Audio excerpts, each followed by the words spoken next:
Leadership Development Branch. Welcome to the CTSO Advisor Development Training.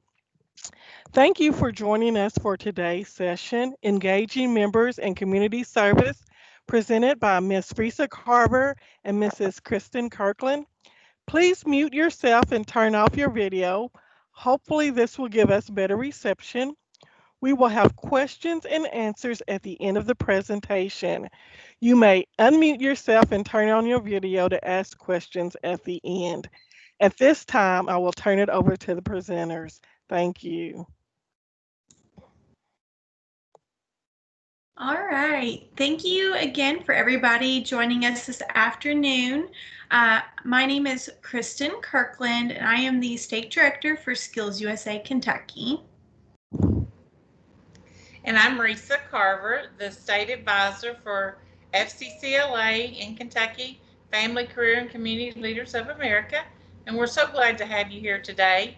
As you see on our screen here, there are 8 CTSOs that are career and technical student organizations and each of their logos. And so we're going to tell you a little bit about each one of them since this is the first of our sessions that we'll be having this week. So we'll start out with DECA.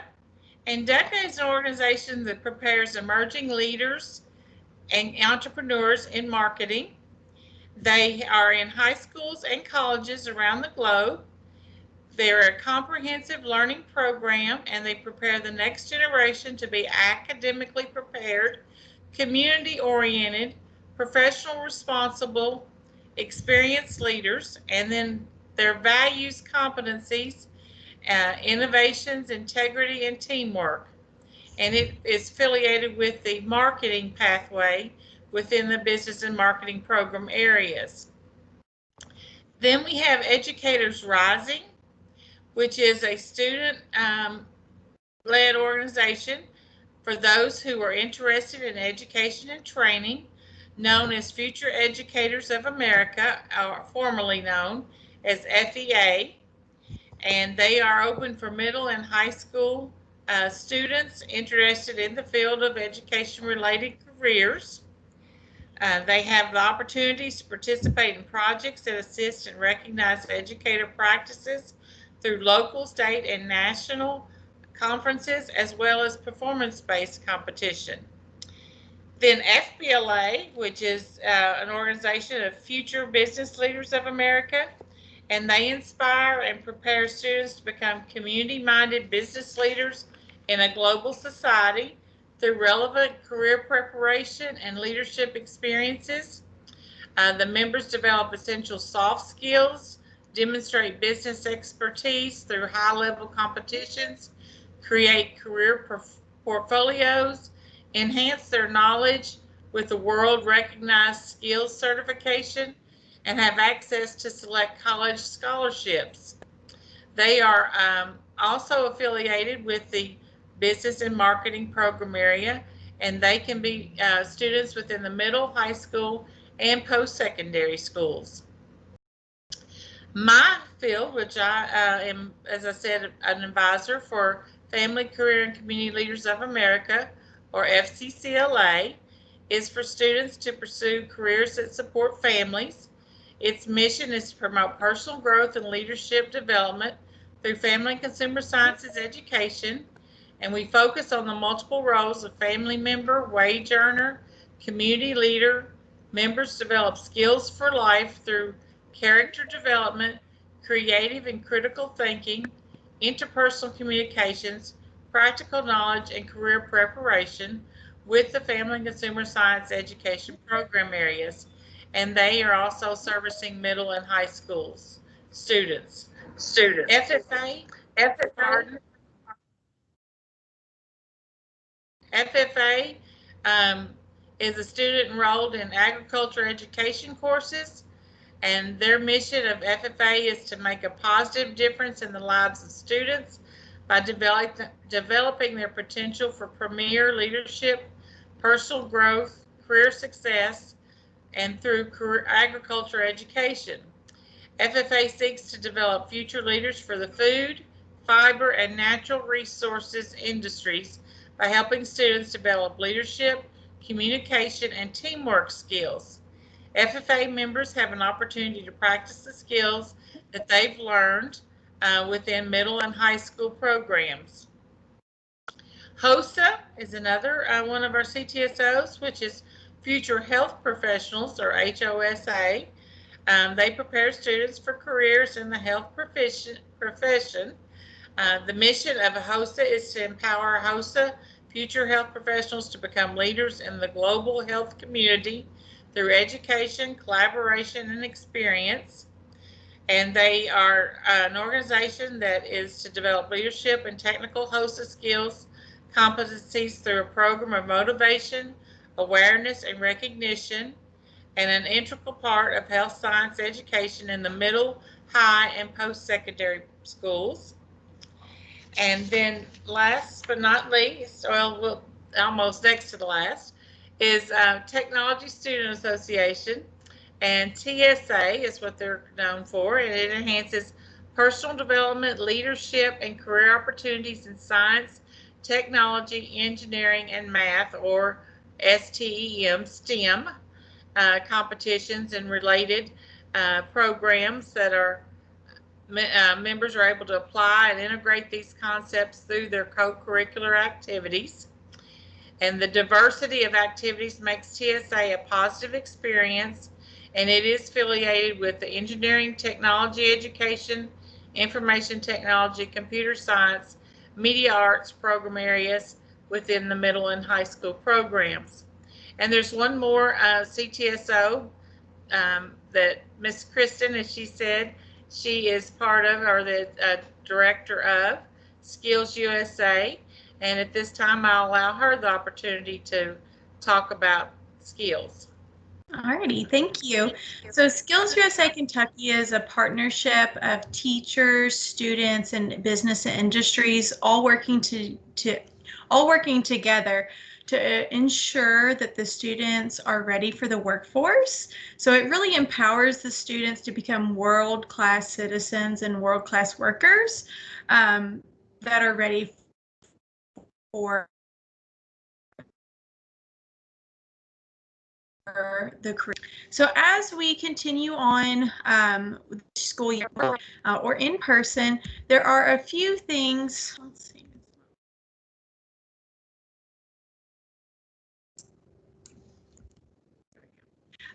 There's a few things that we really wanted to touch base on how we can help you better prepare for the school year. So Skills USA Nationals actually put together a big survey with all of its members, past and current members, and there was 3 components that these members really pointed towards to be able to continue being an active and engaged member. So I really feel like this could go across the board with all of the other CTSOs, so that's why I wanted to share that with you all today. So the survey came up for students to be engaged and continue to be engaged with that CTSO. They are seeking a community, personal growth, and also recognition. So these are some of the topics that we're going to be covering today on how we can better help you and give some ideas on what you can do for your local chapter.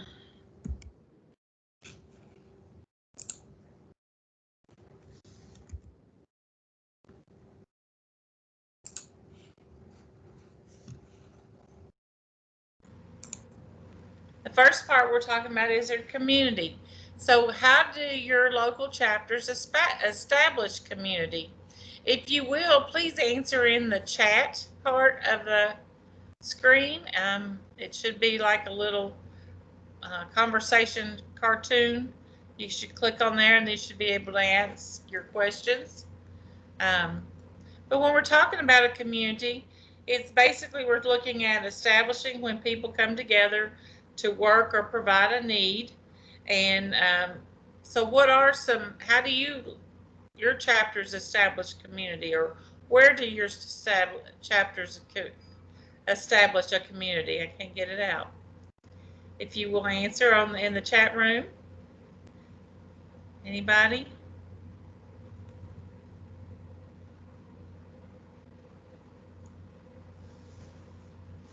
Well, I'm sure all of you have a community within your school. Advisory groups is a community, that's correct. Just basic meetings, right? Um, you have a community at home, you have a community at work, and then you have a community um, within your home base, your city or your township. And so, and within that township, you might have a nursing home as a community that you work with.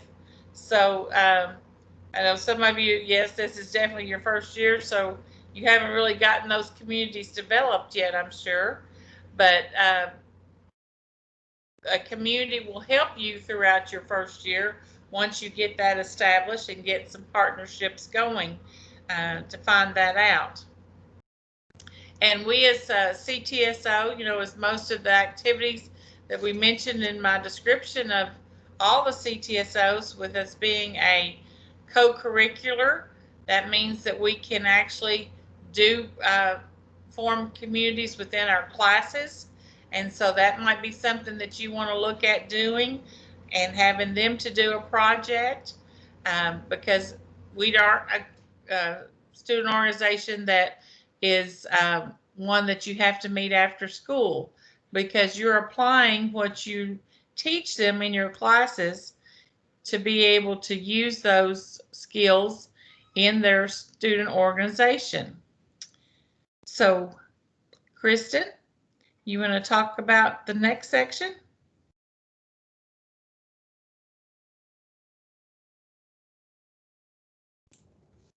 Yes, thank you. So a lot of great ideas are coming through the chat box, but some other suggestions that Risa and I kind of discussed, and with everything mostly being virtual, you can still establish a form of community virtually. So some ideas that we had were monthly membership video series. I know some teachers have been using Doodly, a local podcast for your chapter, and you can really be able to engage your business industries and also your alumni involved, get them involved with the podcast. Some chapter virtual meet and greets. Maybe if your chapter typically meets once a week, once a month, try to do that still via virtually, even if you cannot do it in person. Next is some TikToks dance challenges, just getting those students to be involved and engaged in TikTok or any other social media outlets is really important, just to keep them engaged and in tune and communicating with each other. Next is marketing tools. Definitely try to reach out to your local partners and community members and trying to get those marketing tools out there, either news articles, flyers, promotional items, just to make the community aware that you are still out there and being very active. Lastly is the service leadership or your CTSO community service campaign. Try to be engaged as much as possible. Later on in the presentation, we'll be going over and looking at all the CTSO community service campaigns that we're doing this year. So next, we're going to be looking into growth. Okay, so how do we grow our local members? What can we do to help grow our local members? If you will put your answers again in the chat, y'all have done some good jobs as far as communities there. So how are you going to grow those local members to be better leaders and to grow your community, grow your chapter?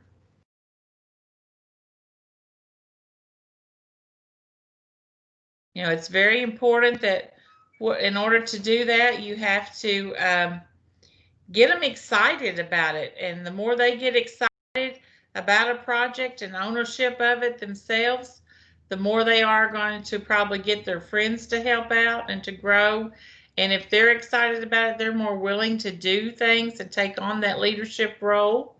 So it's some of the things over here looks like Courtney has a back to school bash with slideshows of past activities. And that's awesome, but especially if you, you know, have that background to pull from. If you're working with, like Courtney has several coworkers that's already been doing this, and they can show the different activities from McCracken County. And then, like Brandy has, we have our seniors give a special invitation to freshmen, kind of be a big brother, big sister. That's awesome, and that helps to grow the membership um, through your current members, and all your membership activities, incentives definitely play a factor in this and helping you to grow. So the next slide. So some ideas that we had to be able to do things virtually to improve growth for your local chapter is possibly a CTSO blog. You can all of these ideas, you can definitely engage your business industries in each one of these.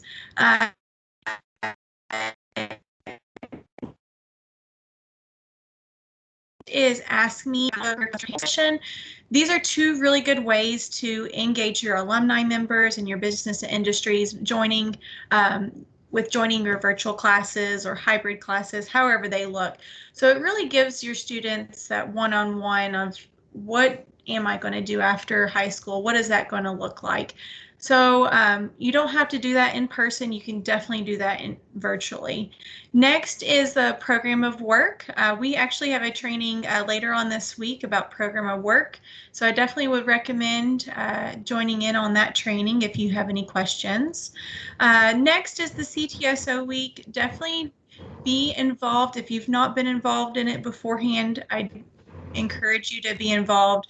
Each CTSO has different things going on throughout the school year, so be engaged with those. Next is the leadership trainings. I know each CTSO has leadership opportunities for each student, so encouraging those students to participate in those opportunities is crucial. And lastly is every CTSO is a co-curricular activity.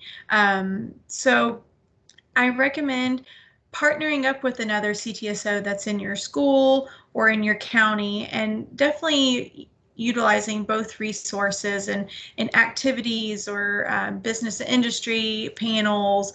So definitely work with them in moving forward with engaging and growing your local chapter.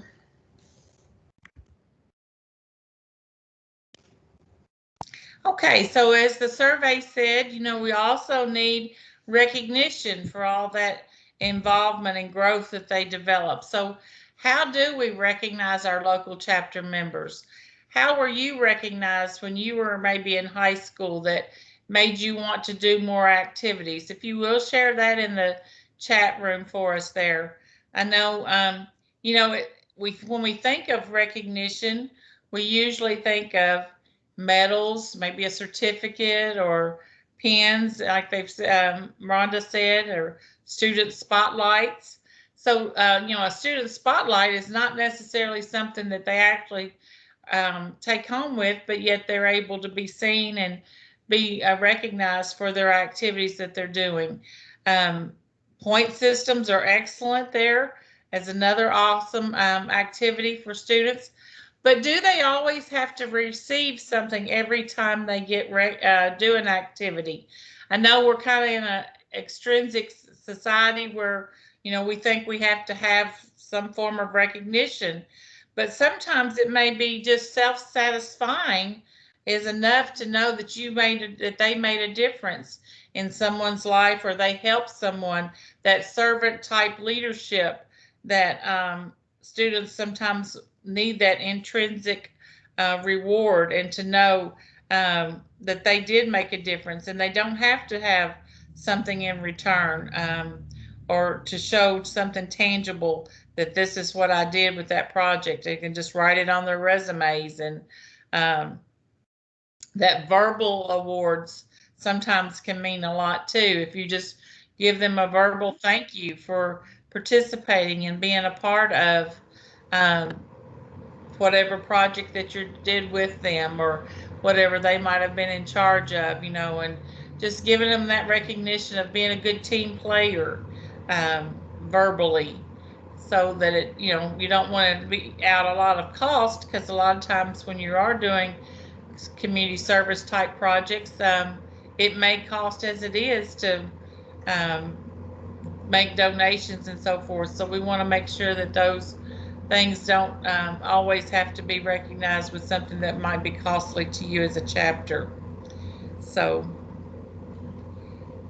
some other things were the FCCLA Glow, awards nights, yes, bulletin boards, student spotlights. I think, Kristen, they've hit on a lot of those that you've got there. We've got there Yes, absolutely. listed. So. Yeah, absolutely. I mean, pretty much everybody in the chat box covered what we were thinking. But just to go over, what we have on here is, you know,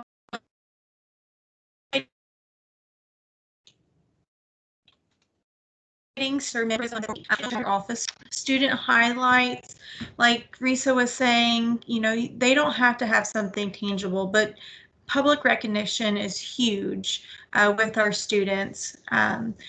So also with that, make sure you utilize your social medias, either Facebook, Instagram, Snapchat. So really highlight those students over the social media platforms, because you're not just reaching that student, you're reaching their parents, their grandparents, uh, their cousins, and also business industries that you work with. Also, press releases, definitely engage your business industries whenever you are doing your student of the month or your student highlights. And then lastly is the competitive events, which is what you would traditionally do with the certificates and medals and pins.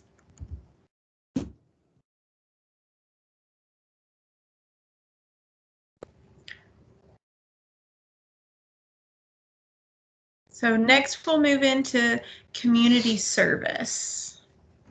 Sorry, I had myself muted. I was just going okay, right on talking. That's fine. I just wanted to double check.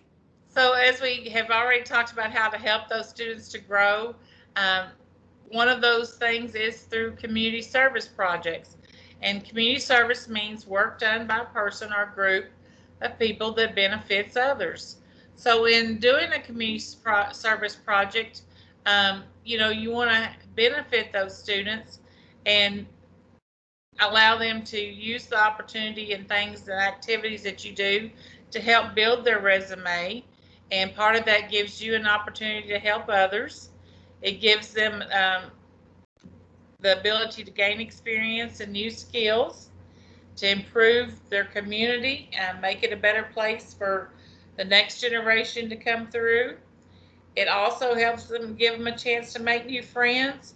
And just as Kristen said, the partnerships and businesses and that networking opportunity that could lead later on down the road with a job. I know there have been times when somebody had done a community service project, and I know FBLA had a student one time that was competing at the Galt House, and one of the judges was one of the Galt House employees, and they saw what they had done, and they wanted to talk to them afterwards about possibly doing an internship with them. So, you just don't know what the possibilities could lead to.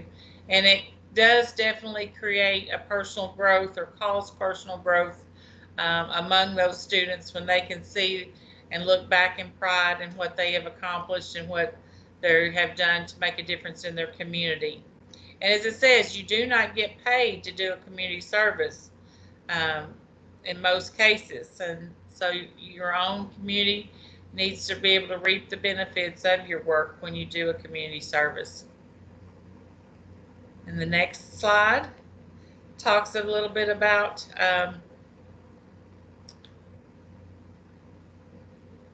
Kristen, can you switch it to the next slide? Okay. It should be switched. Okay, Is it there on it is. Okay, it was a little delayed for me. Uh, the project should always be based on members' interests. As I talked about, our organizations, I think all of them are student-led, and so that means that they should be the ones to determine or to help make that decision as to what they actually do a community service project with. Because if it's not something they have an interest or a skill with, you're probably not going to have very many volunteers. So, your community's demand for volunteers is high, especially nowadays. And I know we're limited sometimes now with the COVID, but, there are lots of things that you can do online without having to be face to face. And it talks about, ways you can participate in your school, like Kristen said, work with other CTSOs. There's always the Family Resource Centers. I'm sure they needed lots of help and volunteers in getting school supplies and so forth out to students this year. Community centers at the town hall or community meeting place, they might need some help with the town's website. And that's something that could be done online, and not have to be face to face. Then just online as a whole, with just general internet search, you can look on and find volunteer opportunities and ideas in your town. You just have to type in your town, and those ideas, general ideas as a whole, are there on that website link. There's over 129 examples of service projects, and some of them we have selected today with some of our CTSOs. As we go through some of these, we're going to take each student organization and tell you a little bit about their community service projects that they've developed for this year and some other ideas or suggestions that might be available for them based on their curriculum that they work with to develop. So next slide. So DECA this year has partnered with MDA, Muscular Dystrophy Association, and this connects with the MDA community, and it allows the students to embrace servant leadership and social change, and allows them to build relationships and provide students a sense of self-awareness. So next, we have Educators Rising.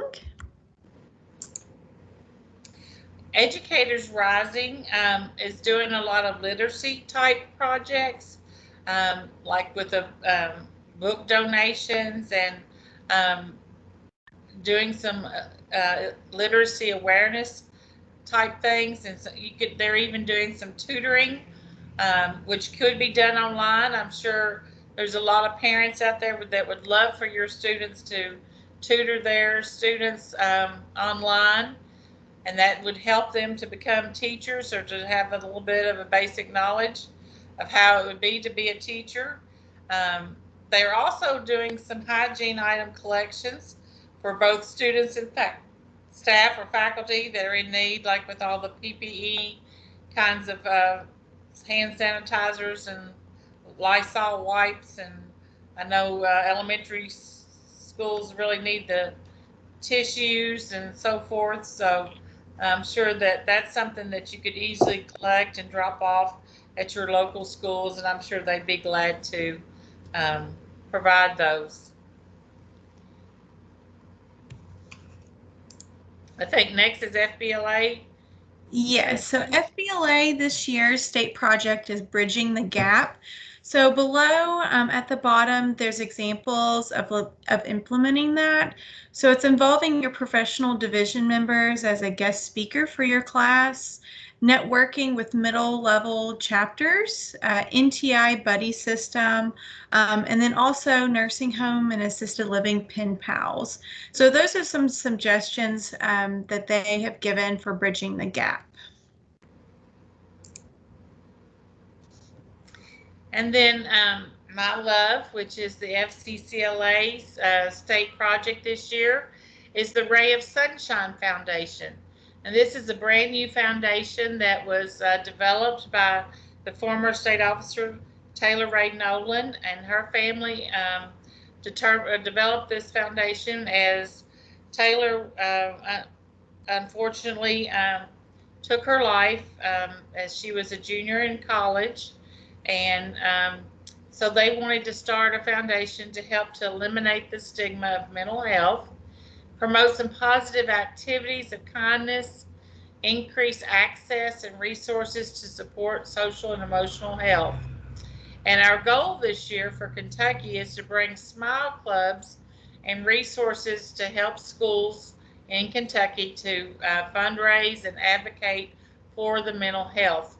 As the Ray of Sunshine Foundation gives scholarships to those who are going into mental health, um, social work, and so forth, as to help those students to be able to accomplish that goal and have more people out there to help take care of the issues that students have.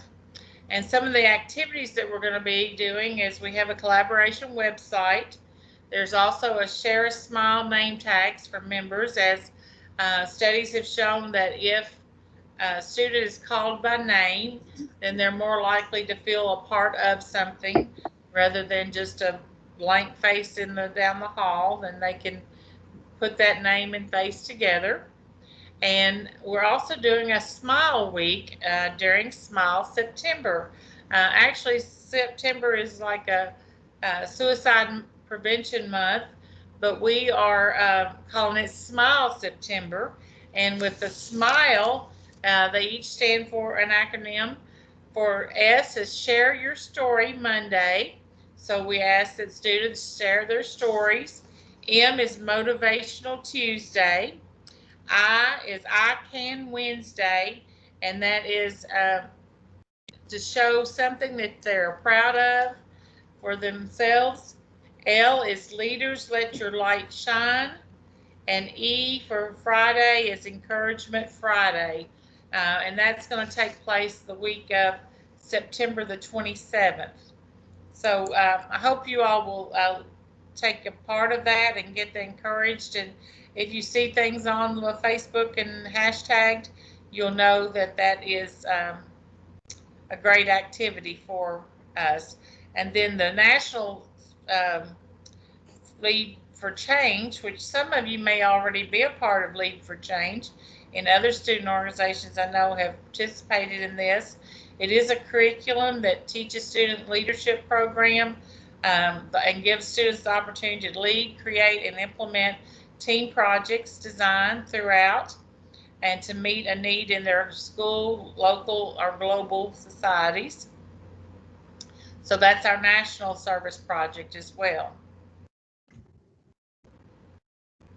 Okay, I think FFA would be next. Yes, so FFA, it's depending on, or it's depending on your local chapters to make a decision on your community service. But here are a few examples that are ag based service projects. So if you are is making donations and taking care of animals at your local animal shelter, raising money to provide bulletproof vests for police dogs, plant a tree, a butterfly garden, and updating signs for the nature trail. So these are just a few that we've pinpointed from that first website that Risa shared with us, that we thought that was really more ag based for your local chapter. So next we have HOSA. Okay, and as we said, HOSA is the health occupation or health professionals. And so their state and national community service project is connecting patients with life-saving bone marrow donors through the Be the Match Foundation or organization. And so if you go to that website, you can find out more information, and maybe you could be a match for somebody to be able to have their give your bone marrow to.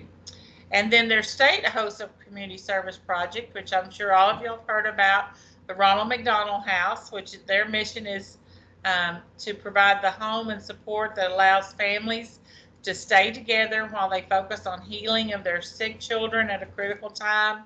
So the State Host Association collects tons of bottle caps for funds that they bring to state conference each year, and then they turn those into a recycling place to get funding, and then they're able to donate those to either the Louisville or Lexington Ronald McDonald homes, which is great. So this is something that definitely, they can continue on through COVID, because everybody has their own bottle caps at home, and they can just inform others about collecting those and come around and set them up where they can set them out on the porch and be able to pick up or whatever at that time. So that'll be kind of cool to be able to continue that project and help Ronald McDonald House. Awesome. So next we have Skills USA Kentucky. So Skills USA Kentucky has partnered with WaterStep and Wayne Supply throughout the last couple of years, and we're continuing on with that partnership. But with WaterStep is a nonprofit organization, and its headquarters is actually in Louisville. It's a global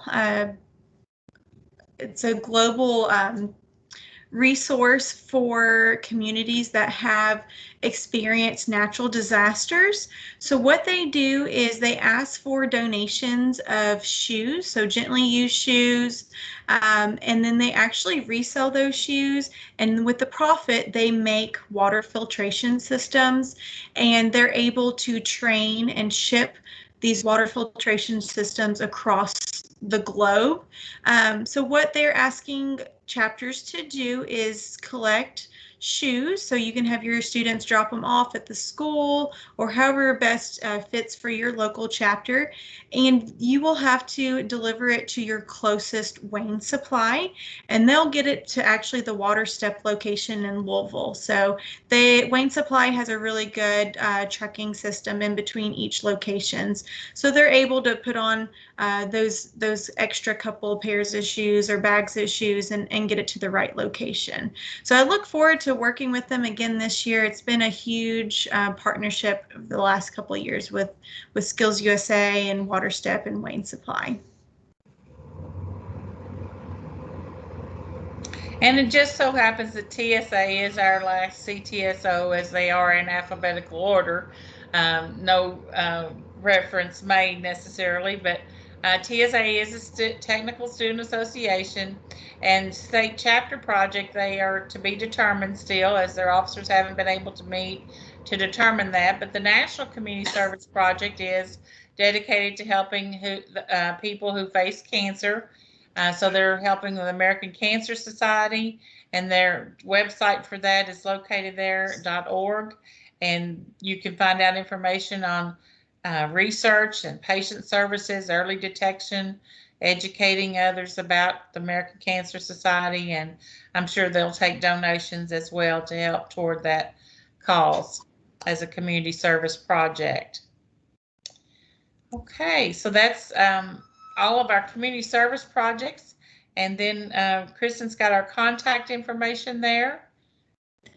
Yeah, so if anybody has questions regarding your CTSO's community service project, this is everybody's contact information. We do have one state advisor that we do have an interim. It's Robin Linton with DECA. So hopefully here soon we'll have a state advisor for DECA, but in the meantime, definitely reach out to her for that. But this is everybody else's contact information. So if you have your community service questions or anything related to your CTSO, definitely reach out to each and every one of them. So next is time to open the floor for any questions. Is there any questions for myself or Risa? And I think there are a few of our CTSO advisors on, so if you'd like to ask a question, raise your hand and we will and unmute yourself at this time. All right, Thomas Mooney, go ahead. Yes, so you mentioned these service projects. Let me make sure my mic's down. can a school pick its own service project, or do you need to follow the service project that's been set statewide for that club? Actually, I'm speaking on behalf of FCCLA. You can do both. You could actually do the service project for us statewide or nationally, or you can choose one, like you said, at your local level. Because we want you to do something that is going to benefit your community and your school, and to make a difference. And again, what one part of the state's FCCLA students are interested in may be totally different from those on the western part of the state, eastern and western part of the state. So, if they're not excited about it or to buy into it, there's nothing that says that you have to do a particular thing.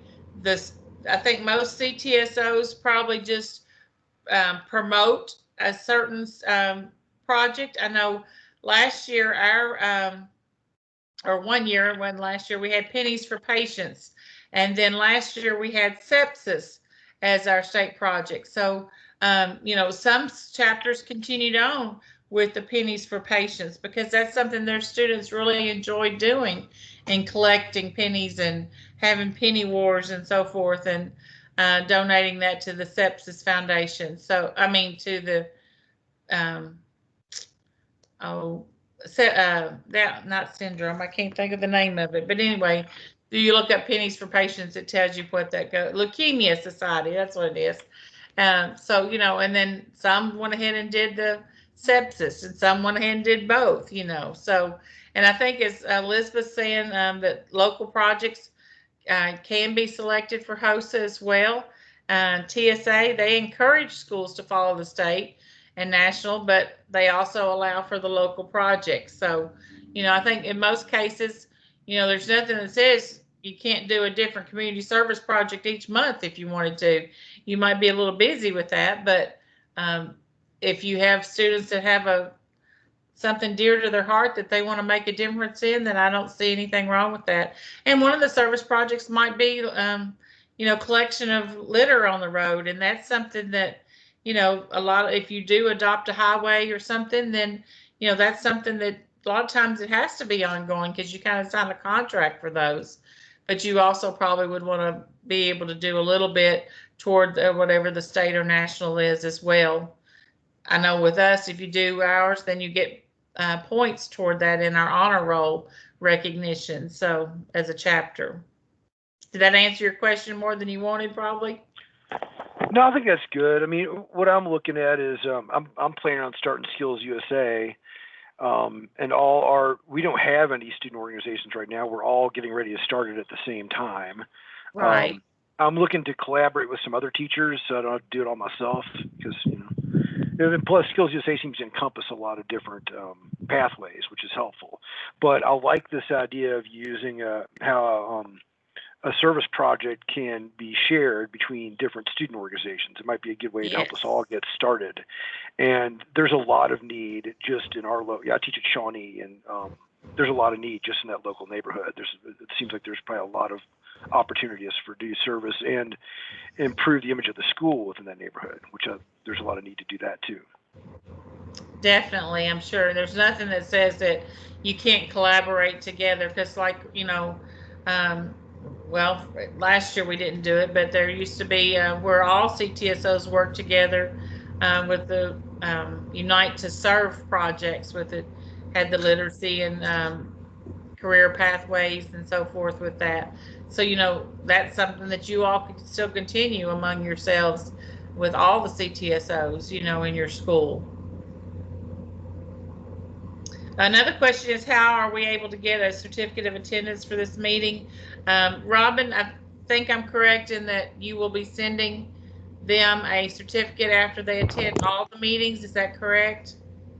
I will send out an individual certificate for each meeting. I'll check our attendance list that shows participants, and we'll send a certificate from that list. So you should be getting that this week. And Go ahead, Kristen. You got the next slide. So lastly this is the schedule for this week's training. So all of them are going to be held from the 4:30 to 5:30 Eastern Standard Time. So if you've not been able to sign up for any other ones, definitely reach out to myself, Risa, or Robin, and we can definitely get you enrolled in those. Tomorrow, Wednesday, and Thursday are also those additional trainings. And I just like to say, thank you for coming today. And we're so thrilled that you chose career and technical education to be your career pathway as a teacher. And it's very special to be an advisor to a CTSO. I know it's an extra duty for you probably, but it doesn't have to be. You just have to make it work with you and have your students involved and give them the jobs that they need. And as I said, this month is Smile September. So as you have those hard days or challenging online days and in the face-to-face classroom, we want to make sure that you smile, because no one else has a smile like your smile. Your smile can change this world and the stories of your students. So keep smiling for those students so that they know that you are there for them and care for them and will help them get through this challenging year. And we are here as well, and we want to keep smiling with you. And um, please know that we're always available anytime you need us. Feel free to contact us at those numbers and our emails, and or call us at the Department of Education. And we just are so excited to be a part of you today and get to know you. And I wish we could have done this in person, but unfortunately we can't do that. But this works just as well. At least we get to have a little bit of face to face with pictures, right? Anything else, Kristen? No, that's good. I appreciate each and every one for joining this afternoon. All right. Robin, is there anything else? I don't think so. We'll do this again tomorrow at 4:30. Thank All right. you. See you Thank you all. guys. Thank you. Thanks, you two. Thank you.